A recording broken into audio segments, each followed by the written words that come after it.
बिस्मिल्लाहिर्रहमानिर्रहीम। अस्सलाम वालेकुम नाज़रीन, आप देख रहे हैं सरेआम न्यूज़। खबर शामिल करेंगे यूनान से, जहां हमारे नुमाइंदा साजिद नसीर बताते हैं कि एथेंस में यौम कायदे आज़म मोहम्मद अली जिन्ना के मौका पर केक काटा गया और अरकान पाकिस्तान जर्नलिस्ट क्लब रजिस्टर्ड यूनान को पहली मरतबा प्रेस कार्ड भी जारी कर दिए गए। यूनान में बानी पाकिस्तान कायदे आज़म मोहम्मद अली जिन्ना का 146वां यौम पैदाइश इंतहाई अकीदत व एहतराम और मिली जोश व जज्बे के साथ मनाया गया।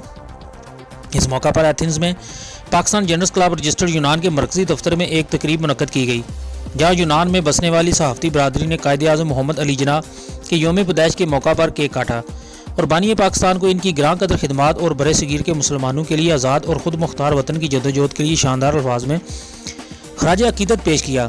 पाकिस्तान जर्नलिस्ट क्लब यूनान के सदर खालिद मुग़ल ने कहा कि आज कायदे आज़म के अफकारात को हकीकत में डालने के लिए हमें एक मुत्तहिद कौम की हैसियत से काम करने की अशद ज़रूरत है। कायदे आज़म को खराज तहसीन पेश करने का सबसे बेहतरीन तरीका यह है कि हम इनफरादी और इज्तिमाई सतह पर इनके बताए गए सुनहरे असूलों पर अमल पैरा हो जाएं, जिसके बाद ही हम अपने प्यारे मुल्क पाकिस्तान को हकीकी फलाही तरक्की याफ्ता और खुशहाल रियासत बना सकते हैं।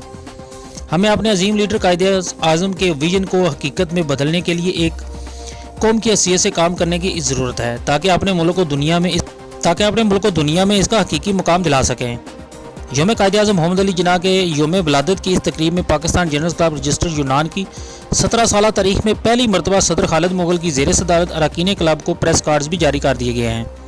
खालिद मुग़ल ने यूनान में मुकीम पाकिस्तानी सहाफ़ती बरादरी से खिताब करते हुए ये उम्मीद ज़ाहिर की कि तमाम सहाफ़ी अपनी सहाफ़ती ज़िम्मेदारियाँ बेलोस तरीके से बखूबी निभाते रहेंगे और पाकिस्तान जर्नलिस्ट क्लब रजिस्टर्ड यूनान का प्लेटफॉर्म हमेशा इनके मसाइल को हल करने में अपना कलीदी किरदार अदा करता रहेगा।